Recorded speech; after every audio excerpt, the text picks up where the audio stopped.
جیسا میں نے عرض کیا کہ گناہوں سے پرہیز، اس میں آج کل جو دو بہت بڑے فتنے ہیں، ان دو فتنوں کی طرف بندے کو آج کل خاص طور پر خوب توجہ دینی چاہیے۔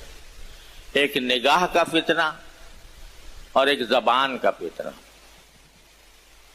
نگاہ کا فتنہ یہ جس میں بڑے بڑے مبتلا ہیں کہ پہلے نگاہ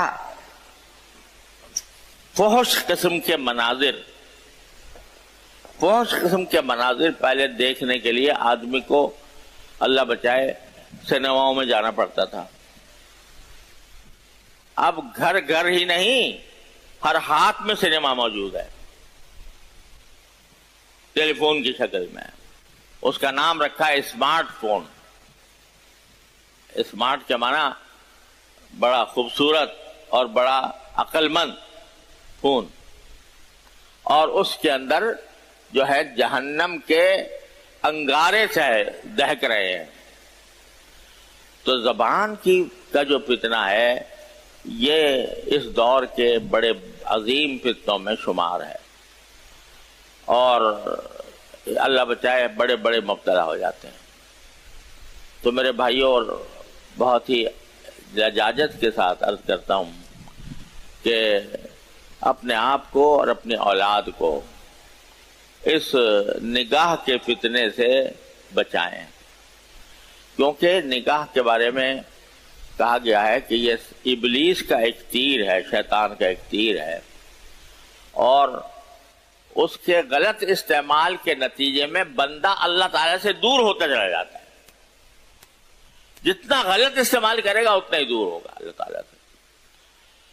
تو اللہ تعالیٰ تو کہہ رہے ہیں میں تمہارے قریب ہوں، اور ہم دور جا رہے ہیں گناہ کے کام کر کر کے۔ تو ایک تو اس کا نگاہوں کی حفاظت، اللہ تعالیٰ اپنی رحمت سے ہمیں اس کی توفیق عطا فرمائے۔ دوسرا ایک بہت بڑا فتنہ ہمارے دور کا وہ ہے زبان کا فتنہ۔ زبان اللہ تبارک و تعالیٰ نے ایسی چیز عطا فرمائی ہے کہ اگر ہم چاہیں تو اس کے ذریعے جنت کے خزانے اپنے نامہ اعمال میں ڈال سکتے ہیں۔ زبان سے اللہ کا ذکر کر لیا، سبحان اللہ ایک مرتبہ کہہ لیا، ایک مرتبہ سبحان اللہ کہنے سے بھی نامہ اعمال کا پلہ بھر جاتا ہے، ہر اللہ کے ذکر کے ساتھ۔ تو اللہ نے یہ نعمت اس لیے دی ہے ہمیں، اس لیے دی ہے کہ ایک سیدھی سچی بات ہم دوسرے تک پہنچا دیں، اپنا معافی ضمیر دوسرے پر واضح کر دیں۔ جن کو یہ نعمت میسر نہیں ہے ان سے دیکھو ان کے اوپر کتنی بے چینی ہوتی ہے، لیکن اللہ نے ہمیں یہ نعمت دے دی ہے۔ اس کو غلط استعمال اس کا کیا ہے کہ جھوٹ بولنا، خلاف واقعہ بات کہنا، یا غیبت کرنا، یا بہتان لگانا، الزام لگانا کسی کے اوپر بغیر کافی۔ اور جھوٹ کی ایک شکل یہ بھی ہے، جھوٹ کی ایک شکل رسول کریم سرور دو عالم صلی اللہ علیہ وسلم نے ارشاد فرمائی کہ کفا بالمرء کذبا ان یحدث بکل ما سمع۔